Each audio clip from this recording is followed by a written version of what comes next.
Hi, I'm Nisha DeGaring, host of Good Things Utah, and I've been a longtime supporter of Todd's Belief Cast. I hope you find inspiration in the courageous stories shared by the amazing people Todd features on his show. The guests serve as shoulders for us to stand on, allowing us to see a little further and cultivate belief in oneself. Remember, you have the dignity and power to change. I encourage you to keep striving and believing in yourself. Enjoy today's podcast.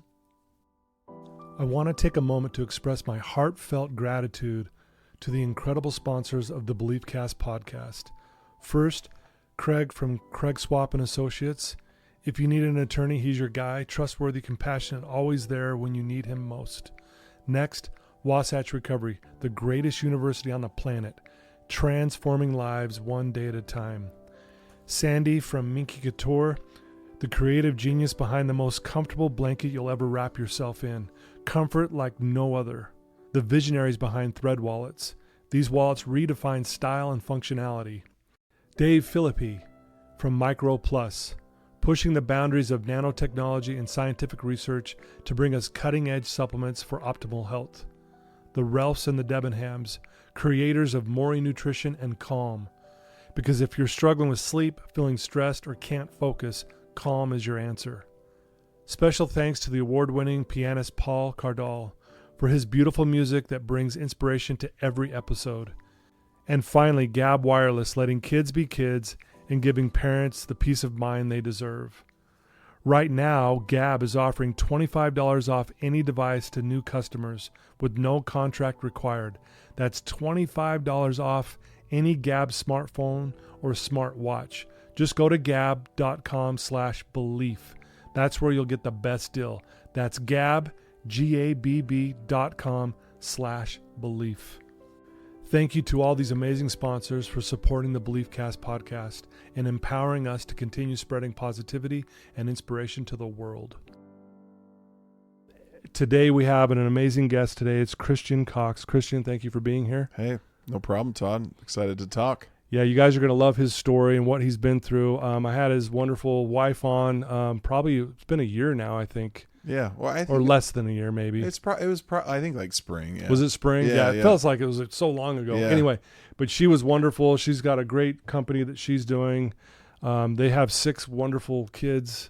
Is it 3 girls, 3 boys? 3 girls, 3 boys. Yeah. Yeah. Yep. Yeah. Congratulations. Every other too. That's the roll. Really? That's the wild part. Yeah. Dude, that doesn't happen too often. Girl right? to start and then all the way through. Right so on. Well, that's amazing. So a little bit about Christian. He's in the tech industry, and there's some things that led to him getting there. He's from West Bountiful. He played football. He's talented in so many areas. He's really big on his faith. That means a lot to him. And then you also do commentary for Utah football on 97.5 The Zone. Yeah. Yeah. How's that? You enjoy that? I post NFL, I paired up with a guy named Hans Olsen who kind of got me into radio. And so there was a stint there I did with Jeremiah Jensen. We did some KSL TV that Hans and I used to do on Sunday nights, and then just kind of stuck with the radio game and do pre and post game. So if you're familiar with The Zone, it's owned by KSL. It's 97.5. You can hear all the pre and post game with me and Lloyd Cole. Yeah, that's awesome. So football's still in your blood. Yeah, it's fun to stay involved, honestly. Yeah. When you I've been out for a long time, but it's one of those things that very connected. Morgan Scally was my first coach at Utah post-mission, and very close with Kyle. And Kyle Whittingham obviously has just changed, generations of lives of young men. Totally. And Sharif Shah is just a wonderful dude. Lewis Palik, all those guys, very well connected too. So it's fun to, talk about football pre and post game, and now they're moving to the Big 12. So it's be a fun year to talk about. Very cool. Well, I'm excited to learn more about that. But I think where we want to start is I want people to get to know you better. So tell us about where you grew up and how were you as a child, and a little bit about your family. Yeah. So Kamille my wife, Kamille, she'd give me a hard time because I'm the middle of 5 kids. Okay. And so I've got, older siblings. My sister was 5 years older than me. My other sister was 4 years younger than me, Jess. And so I had 3 sisters and 1 brother. My oldest brother, he ended up He loved to hunt. He loved to be outdoors. Yeah. That's probably like complete opposite of me. I'm not a hunter type person, and so I was kind of the middle child. But my family, you had to play instruments to actually play sports, and I was probably the only person who really played sports. But my mother sang in the Mormon Tabernacle Choir for like 20 years, and so did my grandpa. And so I ironically, when I was like in ninth grade, I decided to throw in my comp league baseball hat and my career in football. And I was like, I'm going to go try out for a play, because I had to sing to play sports. And I kind of liked it. And kind of randomly, in junior high, I landed a lead in a play called the Joseph and Mason Technicolor Dreamcoat. And I was Pharaoh, and this other guy, his name was Taylor. He was the lead. He was Joseph. His name's Taylor Frey. Okay, yeah. And ironically, we sang together, and Taylor's Kamille's brother. And Taylor ended up becoming big in Hollywood and in New York. And so I didn't even know this at the time, but I Pharaoh has a scarf, and I threw it to someone in the stands, and it was ironically my wife. And so I was, you're young, you're 15, and I think she was like 13 or 12 at the time. But, you just never know how things kind of come together in life. And so we'll probably get to this when we get into the football things, but in post mission. But, I grew up in a home where, I was taught how to work hard. I'd say my grandparents instilled a lot of work ethic. Both of my grandparents, my grandfather was a World War II veteran, flew B-17 bombers in World War II. If you're familiar with like the movie Memphis Belle. Oh yeah. He was actually a pilot. He was just a kid from, Idaho Falls, and had to go serve in the war instead of doing a mission. Dang. And, he went to the University of Utah, ironically, and became a civil engineer later, but fell in love with my grandmother, Virginia, and they were just Idaho Falls folks that migrated down to Bountiful. And I was lucky. Both, that was my hill side, my mother's side, and then the Cox side, I had two grandparents that were just amazing people. My grandfather, he grew up in a small town called Woodruff. It's on the way to Bear Lake. If you go Evanston to, isn't that the coldest place on earth during the winter? I think so. It's like I've heard that. it is a brutal place. But it's kind of interesting as I went back and read my grandfather's like history, like a guy that, he wasn't like, he had to work on the farm. He didn't have a major influence and faith and Jesus and being committed to the gospel and any of those things. Like, he actually wasn't active. He didn't go in his like youth. And, as I look at it now, like, he ended up becoming one of these amazing stalwarts in the city of Bountiful, like a brick mason who worked with his hands and served in the military, served in World War II. And, anyone who knows Monte Cristo, that's the mountain between Pineview and Woodruff. And it's a way to, if you're up north, you sneak that way to go to Bear Lake. Yeah. And just a small town guy, and, instilled this work ethic, I'd say, in his posterity, possibly, and married my grandmother, who was a few years older, and her name was Zella. And this lady was just a ball of energy, like so joyful, was obsessed with like softball, the Yankees, and baseball, and, a female in the 50s and 70s and 80s. And she was a gal who would like shoot a gun or a 30-06 out of a window, out of a Suburban, and would hunt. And that was like, she was from Woodruff as well. And so that's kind of like the basis of, as I look on, my grandparents, like, and they were very faithful people. And as I look at my childhood, like, my parents, great people, and but not a lot of people in today's world have two sets of grandparents. Right. And I actually had two sets of grandparents really on the same road, Pages Lane and Bountiful, if you're familiar with the area, which most people up here are not, but like real close. And my grandpa, they served multiple, missions and taught people the gospel of Jesus Christ. And also my other set, they served, I think, 9 different missions. Jeez. And my grandfather was a surveyor for the Church of Jesus Christ of Latter-day Saints. And he gave his time, and they lived in Australia and Hawaii and Florida, but he was a surveyor. So his skills as a profession, he went and surveyed all of the landmarks. And so as a kid, I observed. I was like, why are they gone for a year? Right. And then they made it fun, because then the older cousins would be like, hey, we're going to Hawaii. We're going to go to Laie to go stay with grandma and grandpa. I was like, I was young. I was like probably 10. It's like, I don't want to go to Hawaii. And I didn't really know anything of it. But at the time, like they lived by doing. And so whatever your faith basis is, sure. I had a model as a young kid. My grandparents, they did, and they were involved in my life, and they, through example, they taught me what it's like to be Christ-like, and what it's like to actually, use and exude charity in all aspects of your life. And through them, I would say I learned faith, hope, and charity, and really important attributes, but sure, kind of a neat basis for as I look at my childhood, because now I'm older. I'm almost 40, so like I've been playing football for a long time now. Now I can have some context, but I think those were really important milestones that taught me, how to work hard, how to be given nothing.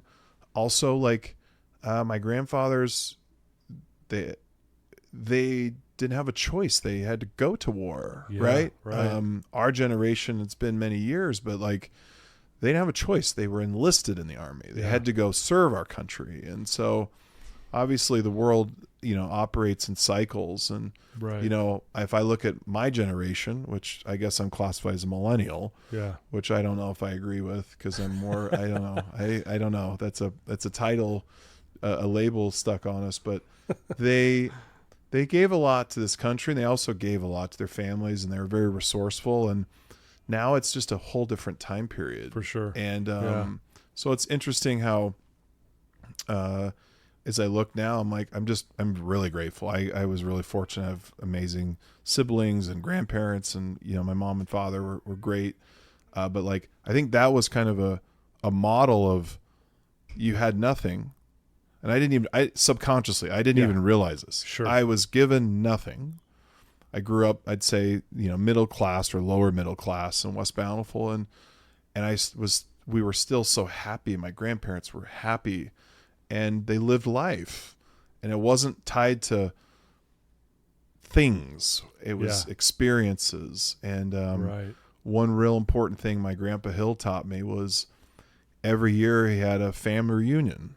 And his family reunion and his family got bigger and bigger and bigger. He'd go to a place. It was Bear Lake. And it was every summer. And so it was a place where everyone would get together and water ski and jet ski and boat. And we used to stay in a cabin, and then it moved to like, for some, they're like, that's ghetto. It's like you camp, and you're like, you're in this like campsite. I'm like, I don't camp actually, but you grew up knowing every year you'd go spend time with your grandma and grandpa and your cousins. And I was really fortunate to have a good model of amazing cousins and family. But my grandpa forced or said, hey, this is this annual thing, this ritualistic thing that we're going to come together and have fun. And also he led it. And you get to see a side of a grown man who's strong, but he's also sweet and wonderful and kind, and you don't have to be one or the other. And as a young kid, now that he's been gone for many years, I can look back and be like, man, I had it pretty lucky. Like my grandfather was the sweetest, amazing guy. And those are things like you want to exude, you want to model. It's like pretty cool to say, hey, we do a family reunion. This is where we go. This is where we come commune and be together. And obviously not everyone has that in the world, and not everyone has, families that are together and close knit and things like that. And those are hard, but I was very fortunate to amazing grandparents that kind of set the tone that way. Man, wow. What I love is that you're so knowledgeable about your whole family. Like, this is pretty rare. Like, you know a lot about your grandparents, you know the ins and the outs. Most people can't answer that question like that. So thank you. Yeah. And I love the details. I love the awareness. I know this is going to be a hard question. You've learned many lessons. You even said many of them right here. Is there something that really stands out? I mean, I love the part where you said, they gave me nothing, in the sense of they're going to hand you this so you don't have to work. You obviously learned how to work hard, but is there something that stands out that, man, I'm so grateful they taught me this lesson? Yeah, I remember. So my grandpa Cox had this.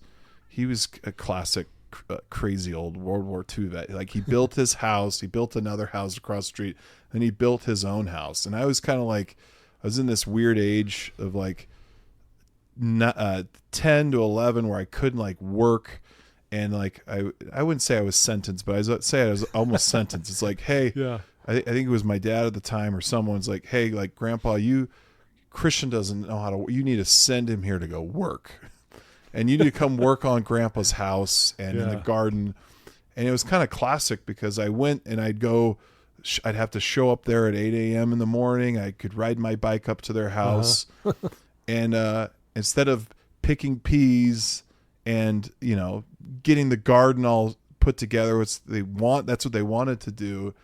I'd be down with them, and my grandma Cox would just be making me eggs and omelets, and I just be hanging out with your grandparents. And as an 11-year-old kid, like, when do you get a one-on-one time with your parents?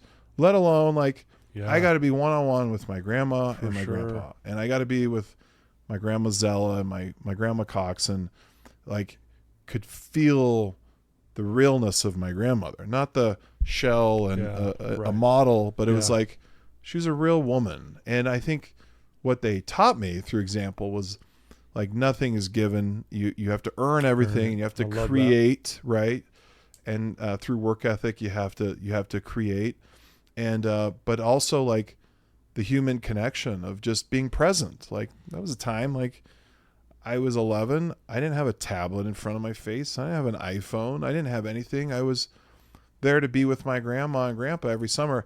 Yeah, maybe did I like not do the work and spent time with my grandparents? And there's times I went and worked in the garden and did things, but like, that was amazing, actually. That I could go just spend time with them. So if I really boil it down,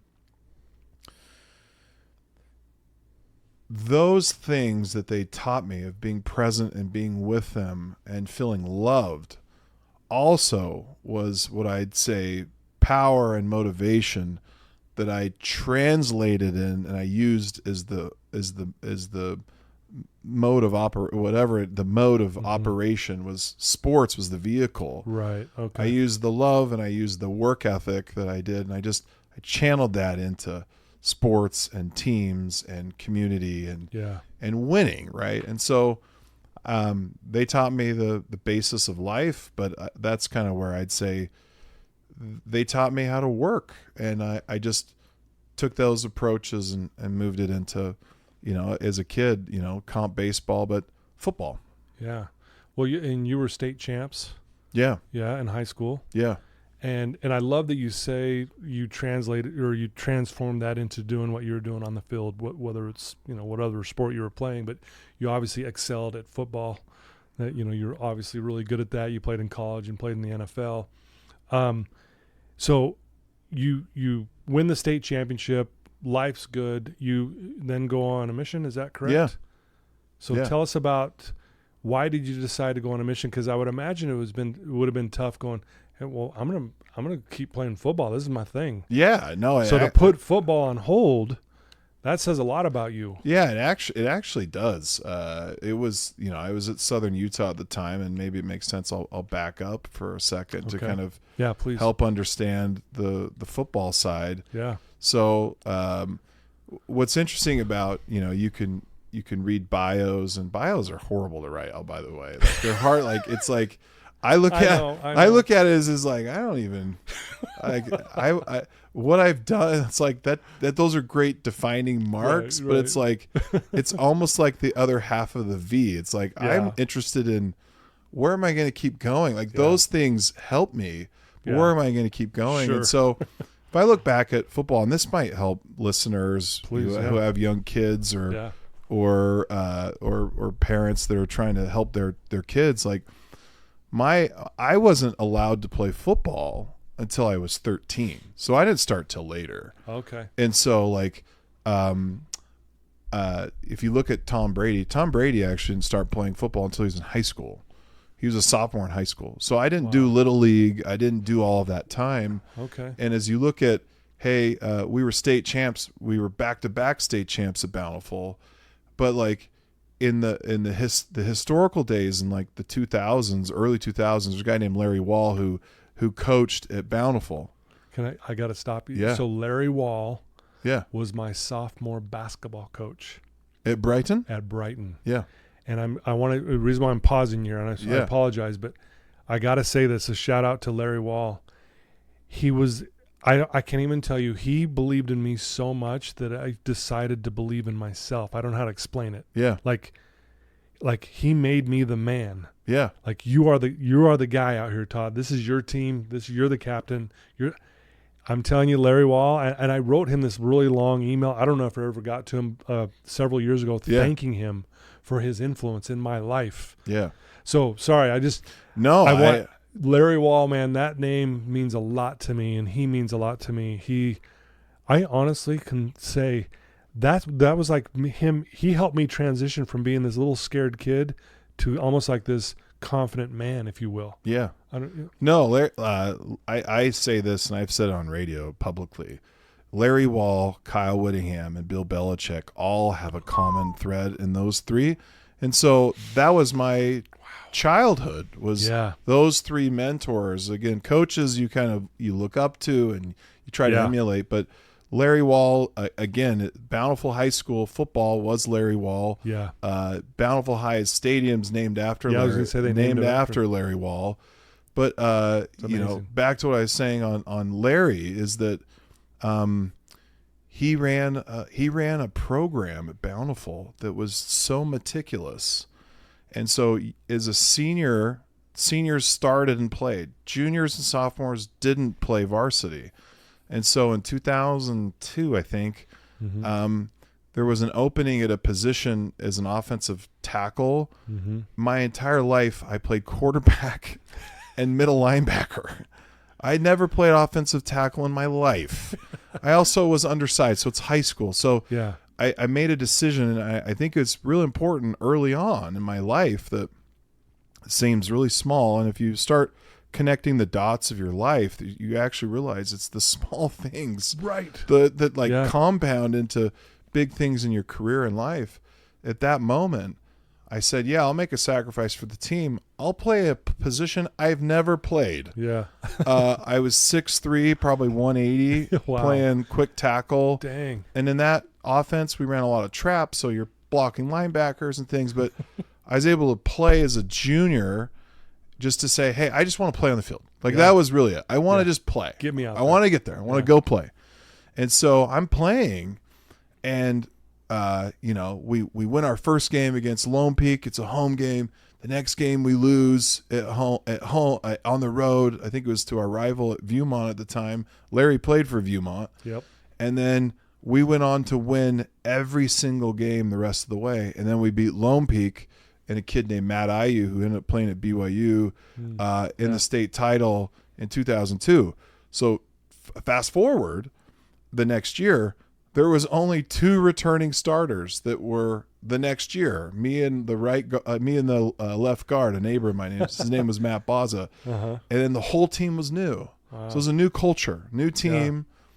Yeah. And Larry just had a way of running summer conditioning and getting the group ready for showtime. I still use some of the concepts that he taught there in summer conditioning in my business workings at Filvine, and how we look at things. It's actually very similar to New England. It's actually very similar to my time at Utah. It's just wild to me. It's like I got so lucky with a wonderful coach. Right. And like those guys don't exist today. Like guys who are full-time coaches like Larry who changed people's lives. And I was very fortunate. God, that is amazing. So the next year, love it. We lost a couple games. We were in the state at the time. We'd won 17 straight games. We were ranked number 1 in 4A. Lone Peak was 4A at the time. And then we get to the playoffs and we just went on a hot streak, and we won the state title again. So we won back-to-back titles. Awesome. Amazing.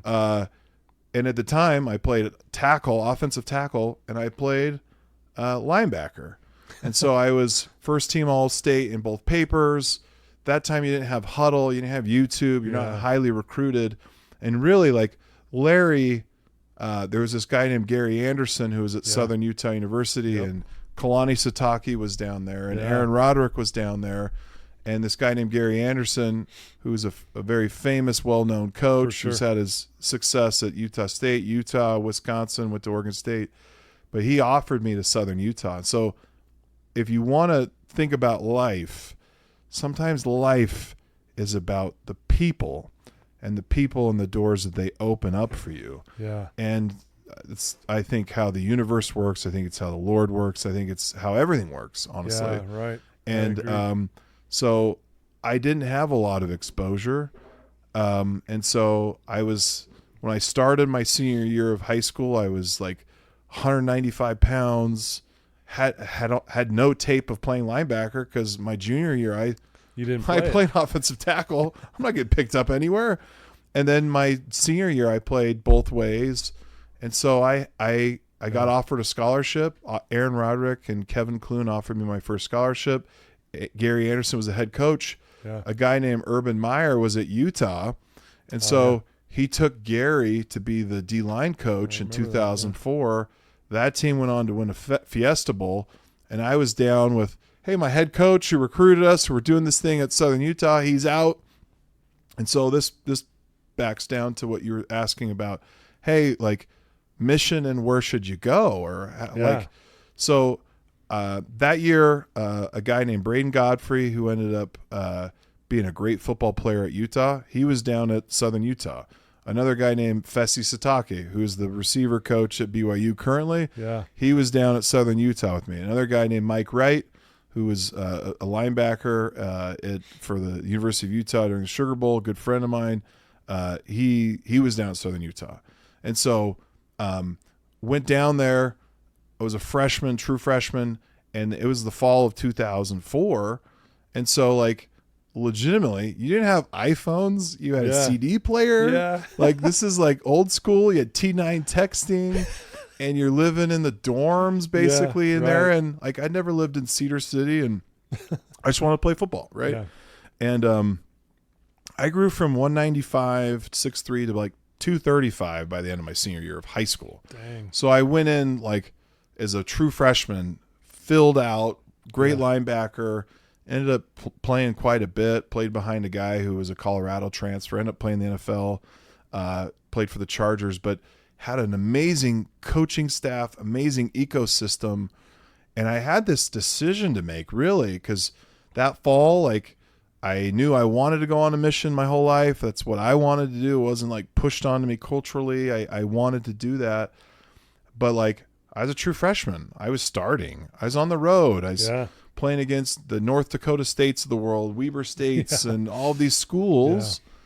Yeah. And I remember the coaching staff was like, hey, like, you sure you want to go on a mission? And that was not Aaron Roderick. I'll just make that really clear. No, not Kalani. None of those guys. But are you sure you want to go? Yeah. And I was like, yeah, I knew for a fact. I knew in my heart I needed to go. Like, I needed to go do those things. And so, like, and maybe as I talk through this, might connect all of these dots, and this might be cathartic, really, is I knew I had to leave. And so there was no, like, if or when. Yeah. Or I might stay, or I was on the fence. Like, I had to do it. And so I got my mission call. I ended up going to Brazil. I went to a city called Porto Alegre in Brazil. They just dealt with a lot of flooding, but it's in the very south corner. I'll get to the story of why that matters later in the NFL. But I went, and I knew I needed to go. So I went on my mission, and I was in the MTC directly in Brazil. And so, like, for me, it was never a question. Yeah. I knew I needed to go. And so, and I can kind of take you down, or we can take this where you want to go. But, like, I think what was really important is I knew I was going to Brazil. I knew I was leaving. But I was in this, like, weird position where I was alone by myself with 5 roommates. Right. So, like, no one's monitoring me. No one's watching what I do. Yeah. I'm in control of what I do. I'm in college. We didn't have a private jet. We didn't have a commercial jet. Like, right. When we had to go on the road, like, where was the closest airport to Cedar City? Yeah. It's Vegas. Yeah, Vegas So at that time. Yeah. you're traveling a bunch. You're on the road. And it was interesting because, like, I'm really grateful. I had choices to make. And I remember just being like, I'm going to make them for me. Not because of my parents. Yeah. Not because of my grandparents. Mm-hmm. This is what I want to do. And so, like, I remember waking up and, like, going to church on my own and going and sitting in a meeting and sacrament meeting when I could. And because we were gone a lot, like, you'd fly, you'd drive on a Thursday, get to Vegas, fly to the destination on Friday, play a game Saturday, get on a bus, fly back to Vegas, bus all the way back, get in at 3 a.m. And that was FCS life, right? Yeah, wow. And so, and I look at that time and I'm like, that's so great. It's a really important chapter of the book because everyone's like, how was it like at Utah? How was it like in the NFL? And it's like, well, what was it like in FCS Southern Utah before they could fly out of Cedar City? Right. You know? And I look back and I'm like, I'm really grateful that I had these amazing coaches in Aaron Roderick and Kalani and Kevin Clune, and, like, that I was there.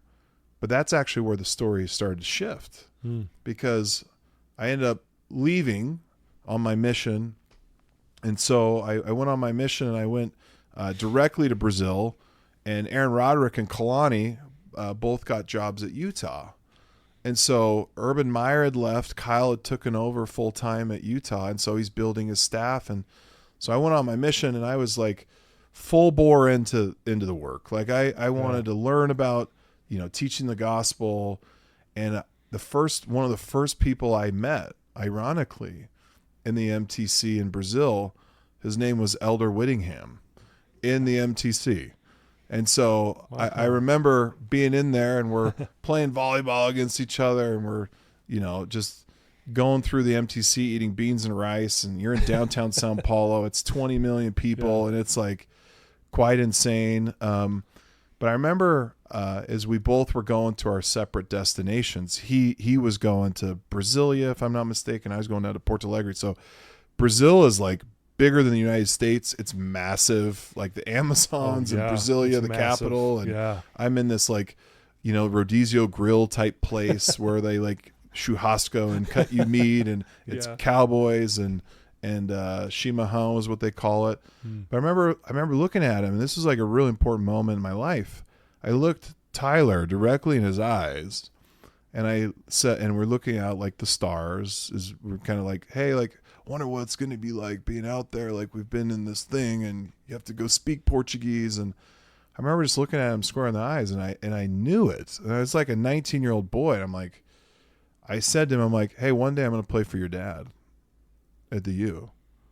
And I knew it. I knew it. You just knew it. Yeah. I knew it. And I can't explain it other than I knew it. Yeah. And then all of a sudden we were at different places. I didn't talk to him till he walked on at Utah my junior year. So, like, it took a long time since I had seen him. But I went out and I worked and I worked and I worked. And, like, the moments of the time in Brazil is actually where I met Jesus, really, if I really think about it. Like, I learned to understand, like, the Holy Spirit and the Holy Ghost and how the Lord communicates with people if you're penitent and you're really blocking out the world's a very noisy place. You have to, like, pull yourself away and retract yourself from the world to hear his voice. It's really hard to get through, you know? Yeah. And I remember being on my mission and learning what and who Jesus was. And I learned him and learned about him in a foreign language. I didn't learn it in English. I learned it in a foreign language. Which is so amazing. So even more a point of that God loves all of his kids somehow. By some miracle, he knows all of them intimately. I don't know how, still never will. Yeah. But I learned it through a foreign language, and I could hear it, and I could feel it, and I could read it, and it wasn't in English. It was in Portuguese.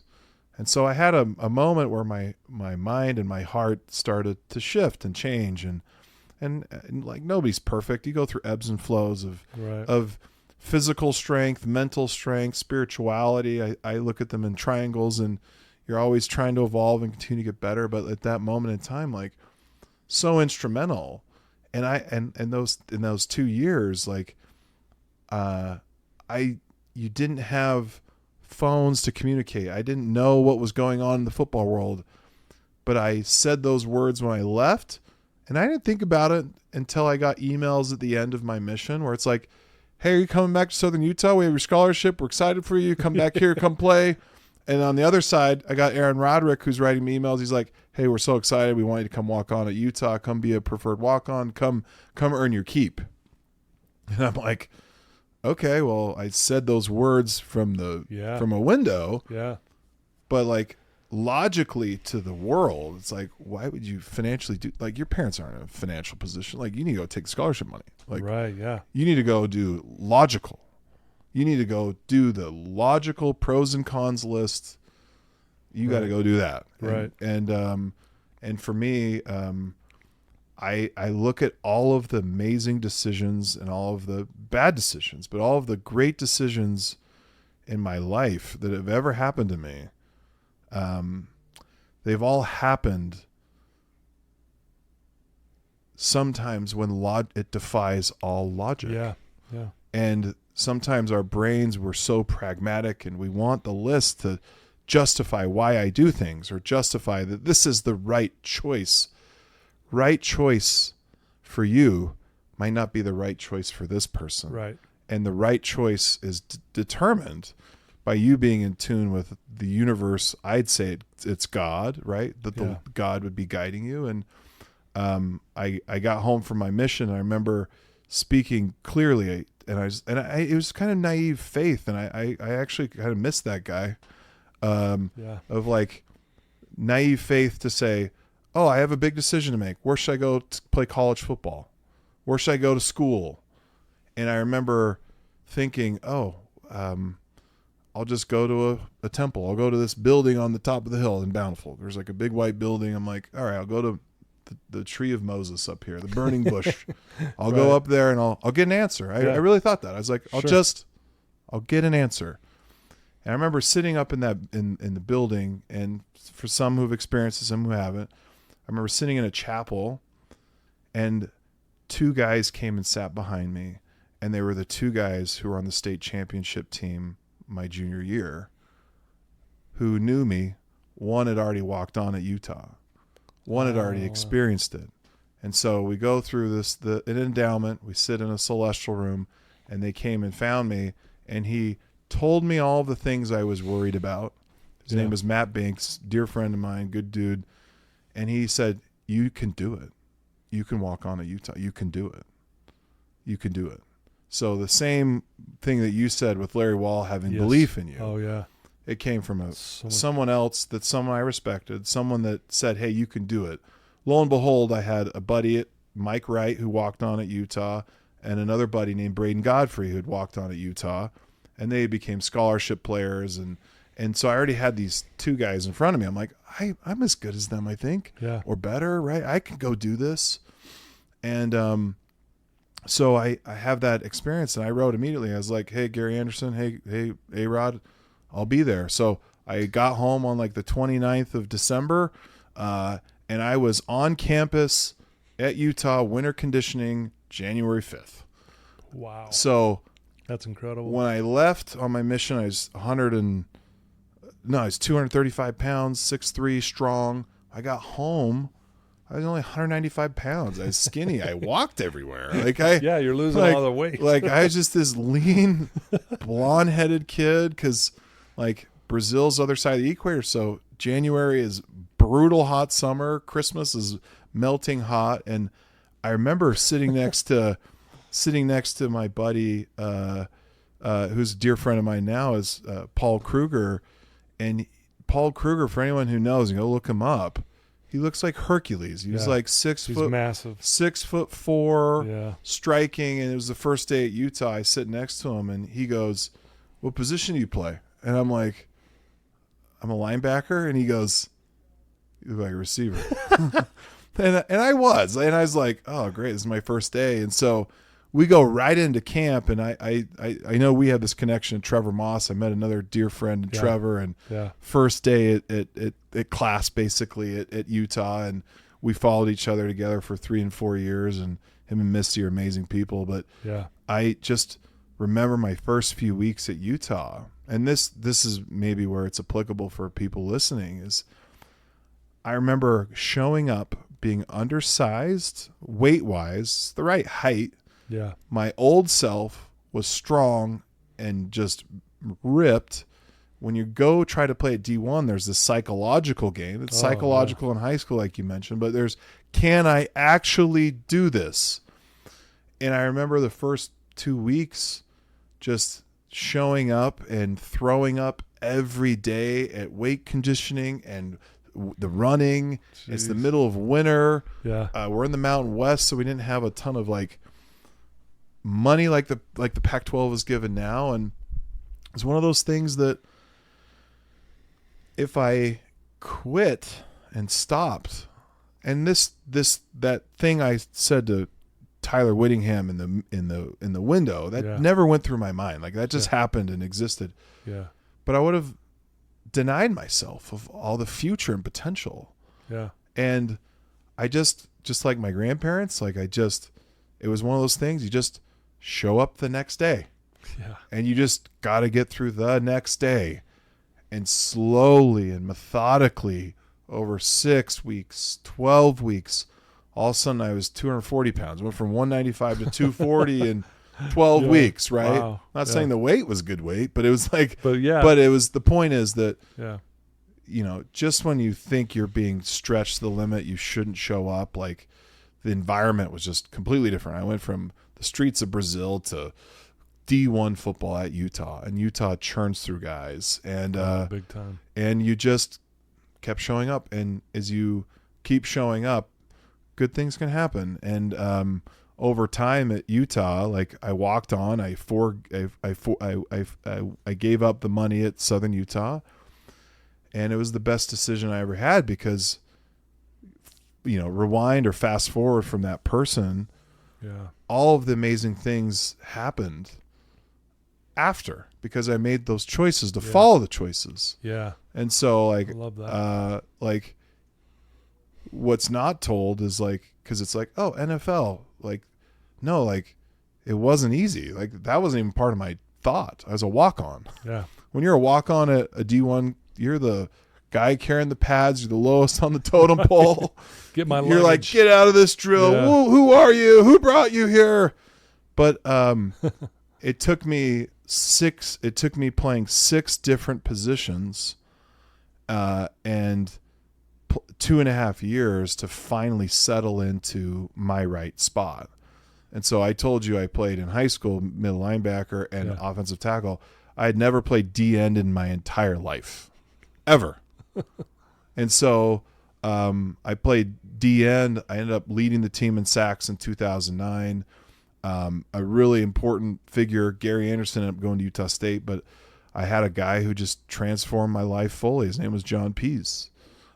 John Pease coached with Tom Coughlin in the Jacksonville Jaguars. John Pease coached for the Saints. John Pease was a graduate from the University of Utah, and today is just a very special day because today he passed away last year this day actually. Oh, and wow. So if you ask Kyle Whittingham or Hans Olsen or anyone, John Pease has had an indelible mark on the Valley and coaching, and but it was his energy. And so like when I look at when we got John at Utah, I looked at him and I was like, who the heck is this 75-year-old guy? What does he have to offer a 24? What's he going to teach me about football? Like, this guy's got nothing for me. Like, I was kind of mad Gary had bounced. Yeah. And I just was like, no, this guy's got nothing for me. Like, I can't, no. And it's interesting because that same like thought process of like, this guy can offer me nothing is what he offered me everything once I like humbled myself and realized that like this guy knows what he's talking about. Yeah. And he also, his approach to life was so joyous. Like he had a fused back. He could barely turn his neck, but he would just show up with so much joy. And people didn't know this. Like he'd go work out for 3 hours in the morning just to be able to move around a little bit. Yeah. Like, and, he brought so much passion and realness to life. And so like, if I look back on my time, like if Gary didn't leave the Utah State, I would have never been able to play or progress. And if you keep pulling back on the onion, if I just didn't go to the right place and I would have quit on week 2, I've never experienced all those things. But nobody talks about the 2.5 years of pain and playing scout teams and doing different things, and probably don't have time to go way into those things, but like those were the things I actually needed. Yeah. I needed them. Yeah. I had to have them. Yeah. And lo and behold, as you weave the tapestry and the story together, all you call it affliction or growth or whatever those things are, that's actually where I met my wife, who was the girl I threw the thing to when I was 13. I met her when I was playing at Utah. And so the same template that you apply, that I stuck with it with football, like it took me 4 years to convince my wife to marry me. Like it was the same brutal reality, that I did with football that you had to apply, with falling in love and getting married and doing all those things. And so like, I know it's a ton I throw at you here, but like, it really is the same common theme, is that anything of value, I look back now, anything of true value requires an immense amount of work, consistency, and you just have to wade through affliction. You have to be willing to do it. And if you're willing to do it, that's all. You just have to be willing. Yeah. That's it. If you're willing, that's on the other side of where you see magic and mystery and like things you would never expect. Exactly. Is on the other side of that. Wow. Beautifully said. Thanks for sharing that. That's powerful. Like great perspective. And I'm over here like I got chills, dude. That's beautiful. And I'm glad the connection we have with Larry Wall again. Wild, right? Trevor Moss. And we've got some connections here. Anyway, I'm grateful that you're sitting here right now. Honestly, thank you for sharing that. Jumping ahead, I know there's a lot to talk about, but there's so much. But I want our listeners to know, I mean, you played in the NFL. You're playing with the Patriots. I mean, that's the pinnacle, really, with someone who's, a little kid, like, I want to play in the NFL. I mean, that's like, you're there. You've made it. And then tragedy strikes, if you will. Yeah. And I was just telling you off air, I watched the video of you getting hit after the ball had already gone out of bounds, late hit, if you will. And if I'm not mistaken, did it break your neck? Yeah, bulged the disc. And C5 and C6. What was blowing my mind is, you stood up. They were, you had trainers there lifting you up, but you could tell you just weren't right. But I don't think they had a clue what was going on with your neck. And I'm going, oh my gosh. So anyway, talk about just that experience of like, here it is, your career. I mean, it was essentially over at that point. Yeah. It's one of those things that I was never injured in college. I was never injured in high school. I never sustained a major injury. I had some like scopes and cleaning up of your knee and things like that. But like major. When you look at, if you look at the things that are the pinnacle of what society deems as success. Like, oh, you make it to the NFL when you're a young boy. Like, I got to get to the NFL. Yeah. And the joke I always make is that football is like a bad ex-boyfriend or girlfriend that she breaks up with you when she chooses, whether it's little league, that's a good way high to put school, it. college, some making the NFL. Like Tom Brady, like rode off into the sunset. So it's like a very extreme. Yeah. And so for me at the time, like I wasn't like Kamille and I had broken up. She'd gone and modeled in LA and I was in the NFL. And like ironically, my cousin played at BYU with Steve Sarkisian and Kalani Sitake and Aaron Roderick and Hans Olsen in the Cotton Bowl in 2000 or in 96. And so my only relatives out of the state, my uncle lived in Boston, but they were out of town and it was a preseason game. And now that I'm sitting and talking about it, like I actually was alone. I was alone. Yeah. I had a dear friend who flew out. His name was Mason Turville, who was there, and some other folks. But like, I got injured alone, and I'd never been hurt ever in my life. And I can easily go back and say, "Oh my gosh, woe is me!" But like, it was one of those things. I knew something happened. So Gerard Mayo, who's the head coach of the Patriots, I backed up Gerard Mayo and a guy named Brandon Spikes. So I had the green dot. I was going to be calling plays. I was the middle linebacker. Was my job. And I tried to stand up, and it actually felt like I got like Bambi. Like I felt like a deer where all of a sudden, like the electricity that would be in your body normally. Just your system, you could probably see it on the film. Like you look wobbly. You can't stabilize. And at that time, I thought it was concussion protocol, because in 2011 they rolled out concussion protocol. It was really tough. Yeah, and so, I just was like, okay, I'm starting the whole second half. I gotta just make sure they know I don't have a concussion, and I'll just go right back in. I'll be fine. Like that was my thought process. Like it's my opportunity. All of those years. Yeah. I'm like, I gotta make the roster. I'm undrafted. Wes Welker was undrafted. Julian Edelman was a late round draft pick. Patriots are perfect. I'm like, just get me in. And it became very clear when they took my helmet, and I was just like, okay, well, it's done. Today I'm like, okay, I won't make it this one. But the survival mentality was, oh, we're on the road against Tampa next week. Let me get an MRI. I'll be just fine. I'm like, I'm good. I'm feeling fine. I can't feel my fingers. They're a little numb, but I'm fine. I'm good.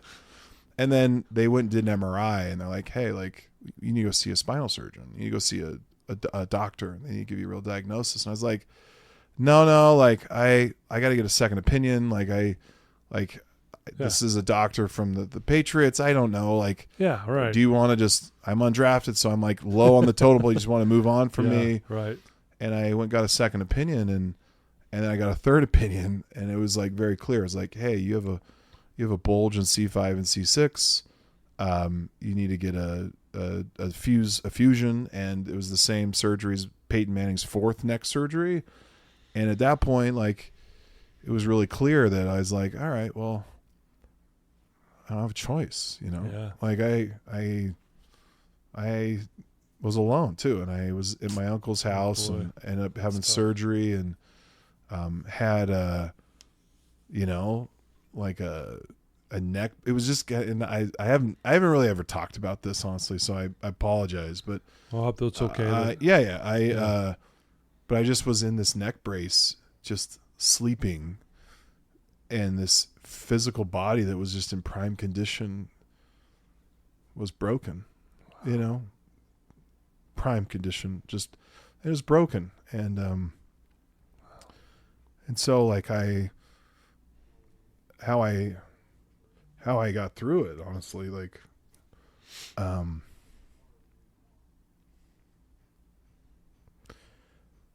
I just started walking as I go for these walks by myself. And I had to wear a neck brace I healed pretty quick. Like C5, C6 fusions, you can heal fairly fast. Right. But I go walk this like old colonial cemetery by my aunt and uncle's house in Walpole. And it was just, I just would walk, and there wasn't iPhone music in my ears. I just walked. Yeah. And the point was, I was like, I just got to get healthy, and I'll get back in the facility, and we'll see next year, and all those things. And I've never really processed or thought about it. Like, I just was very alone in where you would think the shiniest object and the best, the 3-time Super Bowl. I didn't have my wife. I wasn't married at the time. And so, I think the walking just was what started. And so it sounds like the hardest part is just, because you brought it up several times, just the alone feeling. Like, it sucked what you were going through, but you kept saying, I'm alone. Yeah. I always had, think about it. You're in college. What do you have? You have a giant stadium. You have your family. You have, I had Kamille's parents and family, and everyone's like, oh, that was such a great game. You're doing so great. And no one watches preseason. Yeah. It's like no one's paying attention. It's a good point. No one's paying attention. And all of a sudden you're just off a blip, and I didn't know how serious the injury was. And I was like, I just want to get back in, and I just want to get back in. And that's all I wanted. I wanted my shot. But like, what's interesting about that door, and like, sorry I'm talking this way, but no, it's okay. The door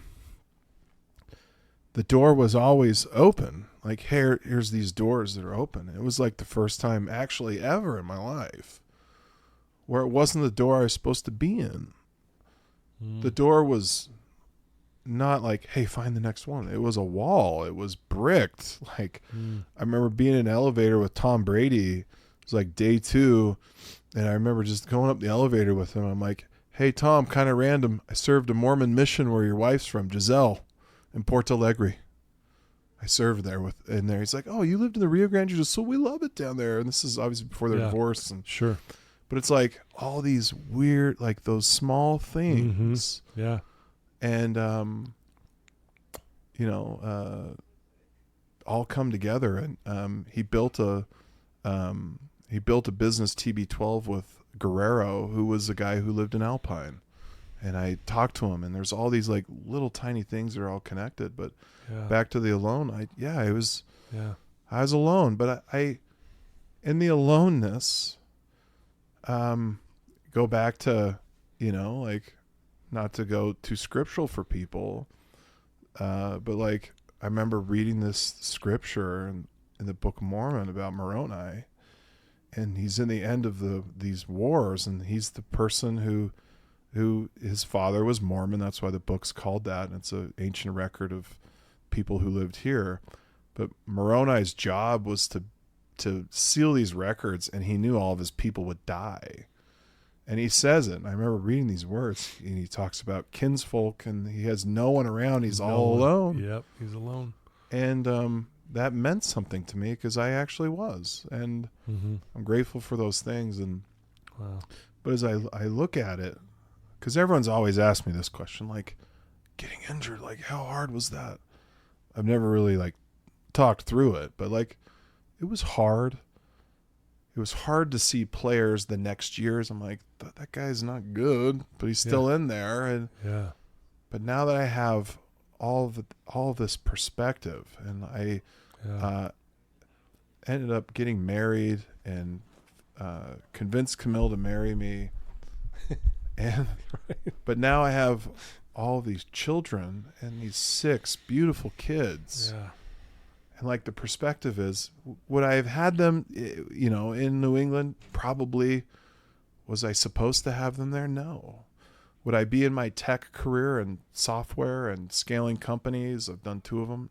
Yeah. No. Would I have all the things I have today if I was doing that? Like, it's kind of like Back to the Future 1. Like, the picture erases, I think. And all of the amazing things I have today, like, I have a beautiful wife. I have amazing children. And as I look back at my time, like, it wasn't to be. Yeah. And it made me grow in other ways. And as hard as it is to talk through it, and like, it's just one of those things, like, you really don't go talk about. Right. You know, you don't. Yeah, you don't. But I look back, I'm like, I'm so grateful for it. I actually am. I don't. Yeah. I would, if I had to go through getting my neck broken again to have what I have, I'd do it again. Do it again. I wouldn't change it. And that sounds insane, I know, but like, I wouldn't change it. Yeah. So no, I love that. Thank you. And thanks for being vulnerable and for sharing that. I appreciate it so much. I think that's what my listeners love, by the way. Thank you. And we all needed to hear that today, by the way. I agree with you, because I wouldn't be talking to you right now had I not taken a drink of alcohol when I was 11 years old that led to 10 years of addiction. So I'm grateful for it. Wouldn't change a thing, because I get to talk to you today. yeah. Because that never would have happened. Honestly, I went through hell, but here I am with you. So I'm so grateful for this moment. So thank you for sharing, man. Your story is fascinating. As you know, I think the world of your wife. You have beautiful kids. We have mutual friends now, which is really cool to connect those dots. If I want to ask you this question here, to kind of wrap things up. If there, and you've already said some great things, but if there's someone listening right now, Christian, to you, they're on here listening, and they're struggling, and they're in a dark place, and they're just they don't know what to do, what would you tell that person right now? Yeah, it's deep. It's a deep one. If you listen to what we just talked about, I'd say start walking. Wow, love that. And start walking. And you could take that a step further and walk with him. Mm. And if you want to get out of true darkness, start physically walking and walk with him. Mm. And as you do that, like, that's the only antidote to this world, in my view. And it's the only thing that's ever healed my wounds physically and spiritually and me. And I know it's controversial in today's world to talk about faith or religion or God, Christ or Heavenly Father or God, but like, I need to take my own. As you talk through it, it's very clear, like, you need to start walking. Wow. And then with him. Man, that's powerful. Simple but powerful. So wow. And I do appreciate you. You know, I know you wear your faith on your sleeve, and I think it's great. I respect that. I respect you. I respect your family. I know it took a minute to get you on this show for whatever reason, but this was the time it needed to be on. It's kind of like you said with everything else we've talked about, right? Yeah. there's a today was the day. Today was the day. Yeah. But I appreciate your vulnerability, man. That was powerful. And, you know, if someone wanted to reach out to you and, you know, ask you a question and, you know, get to know you better or find out what's the next thing you're going to be working on or doing, what would be the best way for someone to do that? Yeah, you could, I'm like off the grid to a degree. Like, I kind of just, I've been working so hard, Kamille. You know, call Kamille at this number. No, you could reach out to me. You know, I've had a Twitter for a lot of years, so it's just Christian Cox 94, but I'm heavy into business. So LinkedIn, okay. I'm big into, you know, building businesses and growing companies, and been at Filvine for a lot of years. So if you're looking for career help or just anything, just reach out there. Love it. We'll put those links too, by the way, in the show notes when we go live, so that people can just get right to it. And I hope that they will. I hope they do reach out to you. Yeah. And but I can't thank you enough for taking some time and getting on my show. It's awesome. Yeah. And, you know, I think I benefit the most because I'm sitting here with you firsthand. I got to see you in person. And so thank you. Yeah, it was fast hour. And dude, I know. Thanks for doing it. Thanks for doing it. Honestly, it's phenomenal. Thanks for having me on. Yeah, absolutely. Well, there you go, folks. Christian Cox. Please look him up. Ask him a question, man. And you guys, full of knowledge. He knows a lot of people. He's been through a lot, and he wears his faith on his sleeve. I really appreciate that about him and respect that. If you're struggling, just like he said, I couldn't say it any better. Just get up and walk and then walk with him. And if for some reason you don't believe in that, walk with the universe, if you will, or or the energy, whatever works for you. But again, we all need something bigger and greater than us, because we're all struggling on some level and we can't do it alone. I really believe that. So thank you guys for tuning in. Again, thanks to my sponsors. You guys are the best. I love you guys so much for supporting this cause, and everyone tuning in. Till next time. Love you.